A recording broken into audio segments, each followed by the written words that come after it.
It's a Friday morning and we're live, large and in charge, and welcome back to your Feel Good Breakfast Show. It's so good to have your company. Hey, last day of the week, okay? Now, listen, for many people out there, walking up Lion's Head on a Saturday morning, that's just about as much adventure as they can muster. But for the two gentlemen joining me now, adventure means trekking out to Malawi and attempting to climb the highest vertical rock wall in Africa, a gobsmacking 1,700 meters, 1.7 kilometers, Baba, up the west face of Chambe Peak. And to make things even more difficult for themselves, they decided to make a documentary out of it. Take a look.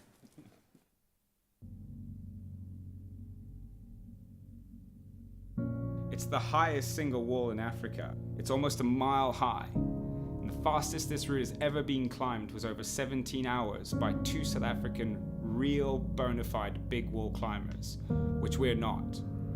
So how the hell are we going to get up this wall? We were such amateurs in the beginning. I think the guide thought we were a joke. I had to say, in my mind, to say, no, I don't think this is going to work. I'm thinking, I'm not meant to be here. This is going to be a bad idea. If you slipped, you'd die. And that's really not a good place to be. I'm just a doctor. This is the biggest challenge we have ever undertaken, and that means we have to throw ourselves at it as such. There's no mucking around. It's big and it's on.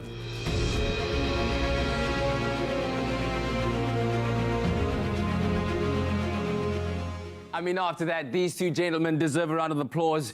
Garth Kingwell and Izan Verkuil. Come on. Come on. Oh, wow. I mean, looking back at that, it must bring back so much emotion for both of you regarding that adventure that you took on. Yeah, it doesn't feel necessarily all that great at the time, but looking back on it, it feels very special to have done something like that. Yeah. I think it's what they call type 2 fun. Type 2 fun. Yeah, you only enjoy it afterwards. The question is, though, why would you decide to take on this crazy mission? Yeah, I don't think that's necessarily an easy question to answer, but I think for both of us it was a case of, our friend Terry coming up with this crazy idea and neither of us being able to say no. Sometimes life... Terry must be a very convincing person. He's persistent, let's put it that way.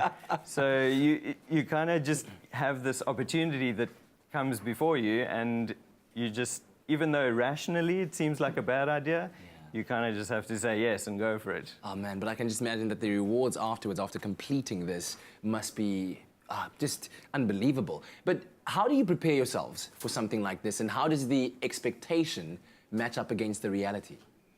I think the expectations we had was very different from what we actually ended up achieving. Yeah. Definitely way, way, way different.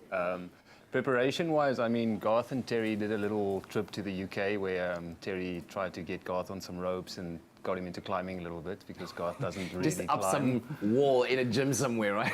And yeah, like that went okay, but I think we realized that there's going to be big limitations.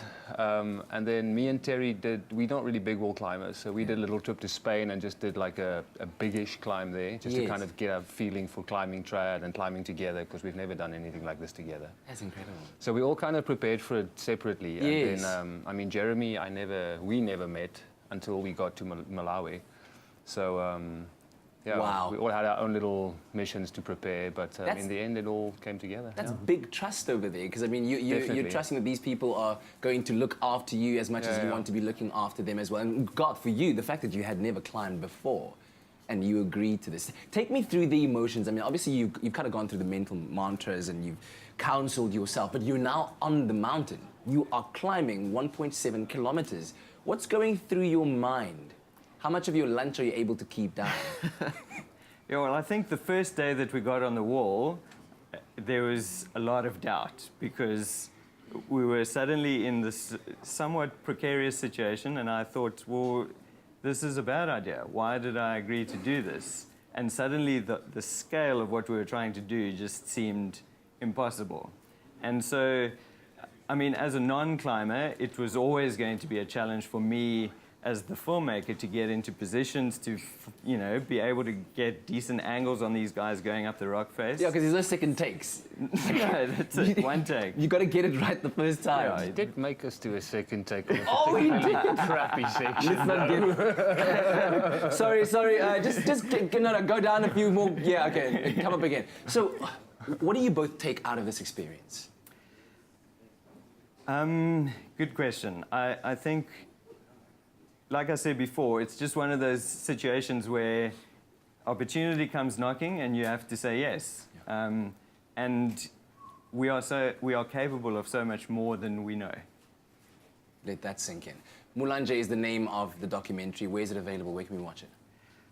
It's currently not available. We just had our premiere at our South African premiere at the Cape Town Adventure Film Festival last week. Nice. It's played at festivals in Sheffield and in Australia. Yeah.